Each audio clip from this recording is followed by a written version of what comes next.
Hey guys, welcome to this replay broadcast here at Newkirk City, brought to you by Rifkin and Flamga from Base Rate TV. Flamga, take it away. In the bottom left-hand corner, we have the red Zerg. He is known as the Penguinator. And his opponent, opposite of him, in the lower right, it's the blue Protoss, Toxic. Now I want to take a moment here to differentiate. Penguinator is not the same player that works at Base Rate TV, the guy known as Penguin. So while they have similar names, please know that these are complete strangers to us. We haven't seen this game yet. I personally am aware of approximately what happens this game, and I'll explain the why about that in a moment, but just know guys, these are two diamond level players. This is not an insane GM versus GM game, but this is going to be a fun game, I guarantee it.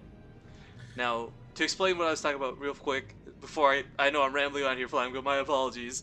Penguinator was someone I came across in ladder while grinding 1v1s, and he beat me with some really unconventional play, and I wasn't even mad. I messaged him after, I was like, guy, do you have any other replays where you've done this? I'd love to be able to cast it because it is, I don't even know how to deal with it is what it is. So I know the crypticness of it all is probably going to get a bit annoying, so I'll stop talking about it for now. We'll get into the game. But yeah. That's okay.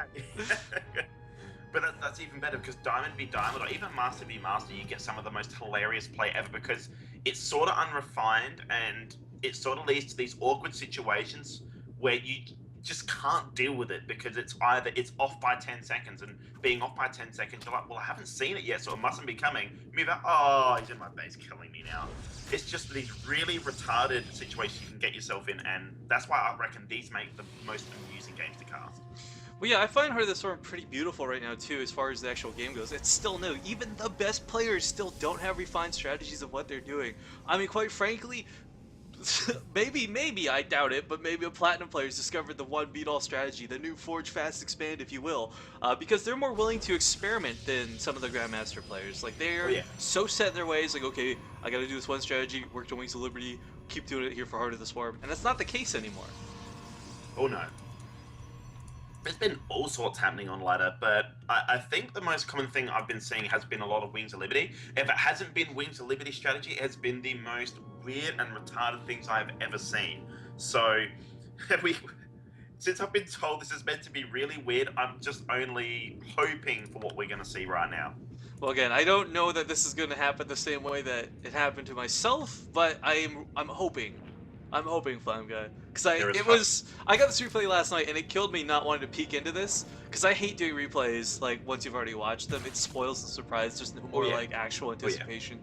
So yeah, I spent all night like tossing and turning in my bed, dreaming like, oh no, did he do this? Did he not do that? We'll have to wait and see. But I mean, players are playing pretty standard. I like that Toxic's gone for a gateway first opening. Now, this definitely puts them behind a little bit economically compared to the Forge Fast Expand, but it allows you to do some crazy aggression type stuff. And I say crazy very lightly because, wow, I take that back. We have a Stargate really freaking early, Flamga. Oh, really? Oh, beautiful. Hopefully we get to see some of that good Oracle play, which, by the way, is completely frustrating to deal with, but it is also super awesome as well. Especially as a Zerg player. I mean, unless you've got a Spore Crawler down, a Queen's just not going to cut it. Oh, no. I was talking about the excitement here from the gate first, because I mean, we've all seen it. The Stalker Zealot Poke, classic, very strong combination. You add the Mothership Core to that, it can do so much damage, but I guess if you're going to use the Oracle instead, it's just as good. Well, even then, you can actually go super aggressive Oracle and do that poke at the front as well. But of course, it is very gas heavy, so will Toxic decide to do that? So there's the Oracle. Will we see the Mothership Core very soon? I'd love to see some sort of 2-poke with the Oracle in the back and Mothership Core at the front. Yeah, Penguinator is going for some spines, expecting the wrong type of aggression after seeing that gate first. Oh dear. That's all I've got to say to this. This could be a lot of trouble for Penguinator, but at the same time, if Toxic does decide to come through for a frontal poke with that Stalker, at least it will deal with that. But we've only got 3 Queens. I suppose 3 Queens is okay, but I'm not sure how they're going to deal with it. And we've got a Void Ray coming out straight after. Yeah, the Oracle's sitting idle right now. I don't know the choice of this. Usually you'll see the player flip it right away, because the strongest thing about the Oracle, of course, is the timing. And we actually have a Spore Crawler coming down in the back now. So Penguinator is probably used to some sort of harass, and if that Oracle had got there any sooner, it would have gotten quite a few worker kills, Flamga. Oh yeah, oh yeah. But now we have that Void Ray, another Oracle, so he must be waiting for some sort of timing with those units. I mean, a couple of Oracles and a Void Ray is going to be able to take out a Spore Crawler quite easily, but they're also going to take a lot of damage. Now with those 3 Queens, I'm not sure how it's going to work, but at the same time we have Penguinator trying to bust in through this wall. Yeah, you gotta cancel on that Nexus too. Really gonna keep Toxic delayed and stuck sort of on one base. And he's not even gonna get in here to scout anything. He has no idea that the Stargate is out, and he's about to though. He's about to find out, and he's not gonna like this surprise. No, Void Ray, of course, very strong against armored units in general, especially Spore Crawlers. That on-use prismatic alignment makes it very good, very sturdy. But the question is, with these Queens sort of roaming around, will it... I don't know. Here we go. Okay, so that Oracle is using... Oh man, they are just abusing that Queen. Down. But here come far more for defense. Now, this is an unorthodox amount of Queens, I must say. Typically, you'll see this more against a Terran player than a Protoss, but it's working today, so can't fault them. Down though. So, hey, it's working. Why not? Maybe we're seeing the new Zerg opener against Protoss. Lots of Queens again. Well, I guess, you know, if you're not gonna have a bunch of spines, you're covered for ground. You've got a bunch of Queens, you're covered for air. But yeah. I mean, he only... Okay, let's talk about this one for Toxic. He got 1 worker and a Queen. That would have been great if there weren't 4 other Queens ready to, like, take the place of the Larva injects. But actually, Penguinator slacking off a bit, going for some crazy creep spread, actually. So he's going to be lacking Larva for a little bit, and that could hurt him in the end. Yeah, but he does have those 4 creep tumors, so he will be able to go back to the injects very soon. Well, really, he has a lot of Queens that are able to do a lot of creep spread and the injects. We get the Oracle picking up some... though. It can't die, it needs to live. Oh, and it's How No! much to take? 25 health. But it's got the other Spore Crawler to dodge, and that Queen, can it get out? It does. Now, this is the beauty of the Oracle, by the way. It's not the actual damage it does that makes it such a fierce unit, but it's the threat it presents. Oh, so close! I'm like, what's going on here? Anyways, I really like that Toxic has done this, because Yeah. it's the threat of having that Oracle around that makes it much more dangerous than the actual damage it does. So by retaining this Oracle, very well done by Toxic. But, I mean, we got a macro hatchery coming up in the main, we got 3 base here for Penguinator. I mean, he's looking set. I got a comment, Flamga. He's got a lot of Queens, a lot of creep tumor spreading power. Oh, Rifkin, I remember back in the day when we used to see things like the Spine Crawler push, where we just get a lot of Queens, a lot of Spine Crawlers, and then just watch them slowly get Doom pushed with static defense.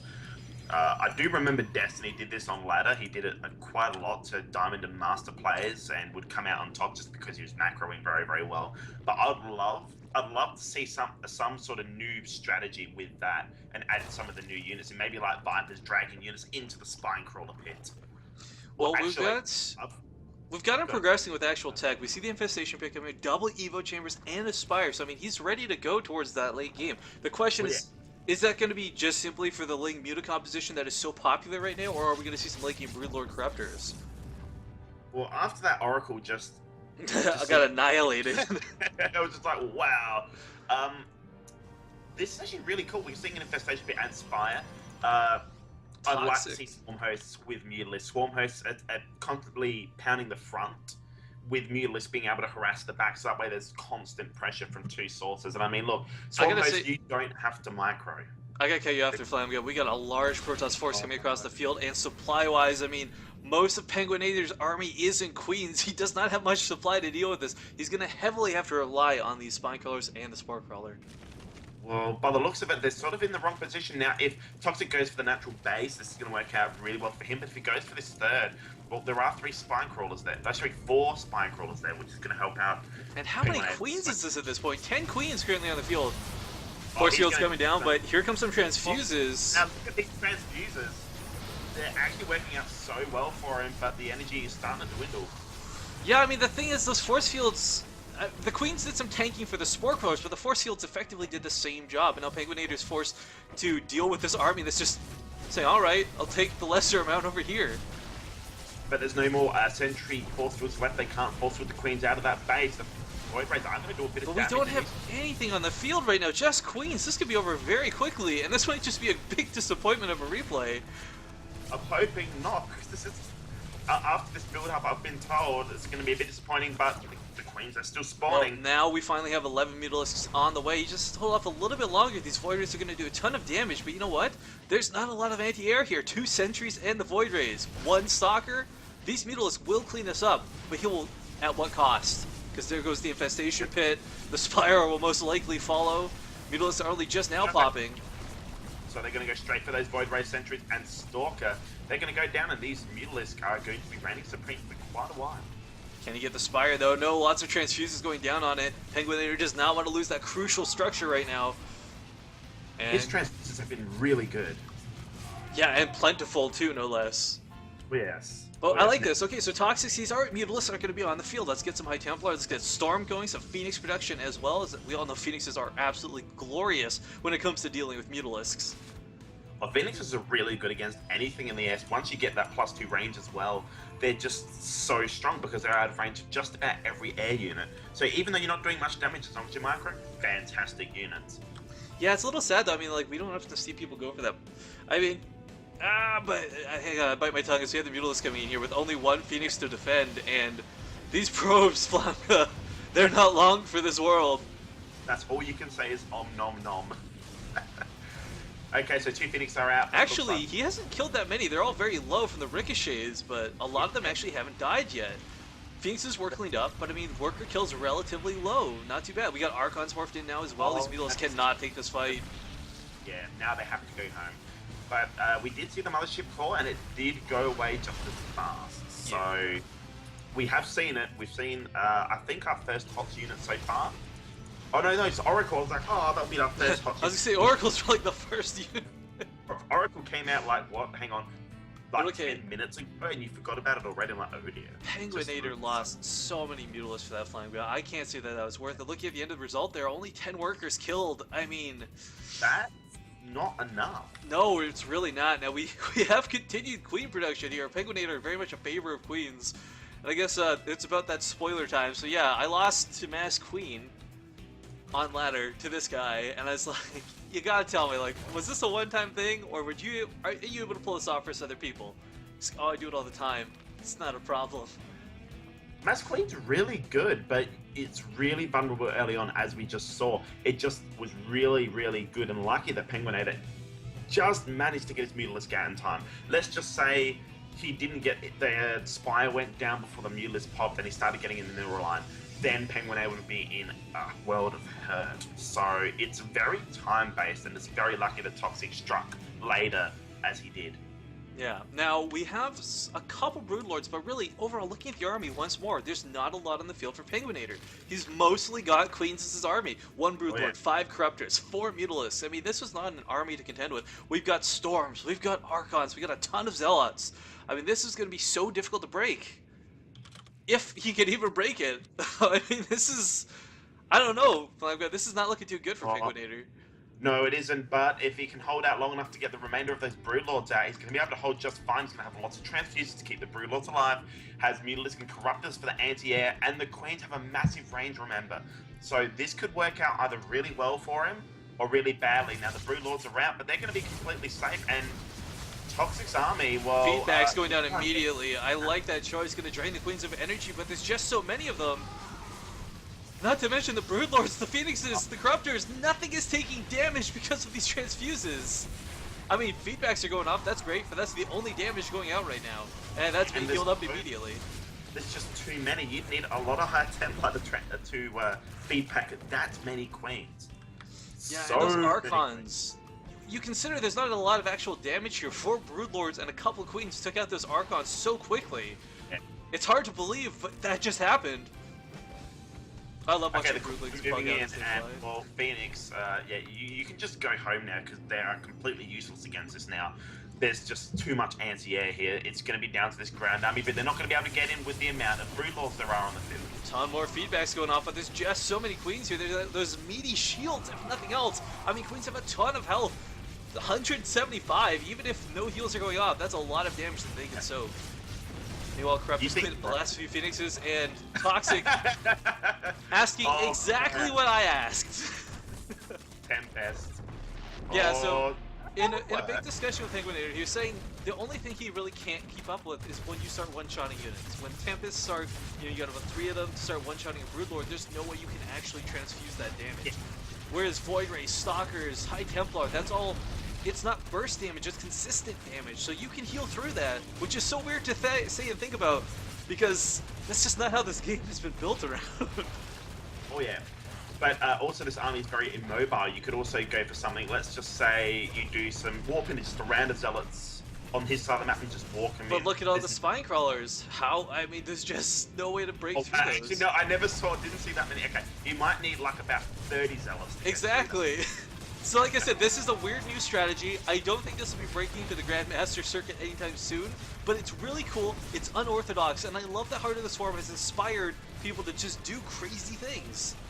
Oh yeah, and Queen. I mean, look, we've all seen Roach Broodlord. We've seen some Queen Broodlord in the very late game, but yeah, but that's typically like the 4 or 5 queens you've had on the map all game. That's not specifically building queens for your army. Sorry.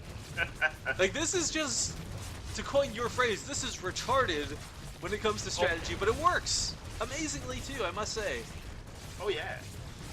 I mean, look, when you go to your opponent, you see, okay, he's gone Stargate, he's gone 1 gate, he's not going to have army anytime soon. And by the way, look at those transfusers. That was There's super feedbacks, there's storms, the queens just don't give a good gosh darn. I think in the total push of this game, he's lost maybe 5 queens from start to finish. I think a few more than that, because he lost a few at the start, but... Yeah, but I mean, that he didn't lose Even any though in the he- past fights. I mean, that start was the only time he lost units. It's so frustrating to see this work. It shouldn't work, but it does, and that's why it's funny. And I mean, the feedbacks are doing a ton of damage, but there's just so many queens. Actually, let's take a look at the final count here. 32 queens currently on the field. And while they don't have any damage, they don't die. And I don't even know what to say about that. They do 6 damage per attack, and they have 2 attacks, so they do 12 damage in total, and every building only has 1 armor. So that's 10 damage per hit. That's pretty good. And when you have a lot of them, when they have a large range and you have a lot of them, that adds up quite a lot. Look at this! This is so stupid! It's not even the Broodlords really doing the damage here. The queens are killing everything, not the Broodlords. They're just there for looks. Oh man, well guys, hope you enjoyed this broadcast. Like I said, it was a weird one. Maybe some of you could get some inspiration, try this crazy shenanigans on ladder. If you do, I truly hope I don't run into you, because I hate this so much. Oh, I have some new ideas. I'd like to try on ladder. The only thing I could say that could possibly make this better is having Vipers. Yeah, oh my gosh, Just can you imagine? the Blinding Cloud and the get over here. Like, your opponent has like a Colossus, you just yoink him into 30 queens, like, what? Well, even as I was saying before, I would love to try some sort of spine crawler death push with this behind this, moving it forward slowly, doing the same sort of push, and then yanking things into the spine crawlers. That would be pretty cool. That would be like it's sort of like the Dune Beast in Star Wars. It's like, well, you're here now, you're sort of stuffed. Alright guys, well, again, thanks for watching, have a great day. Thanks, guys.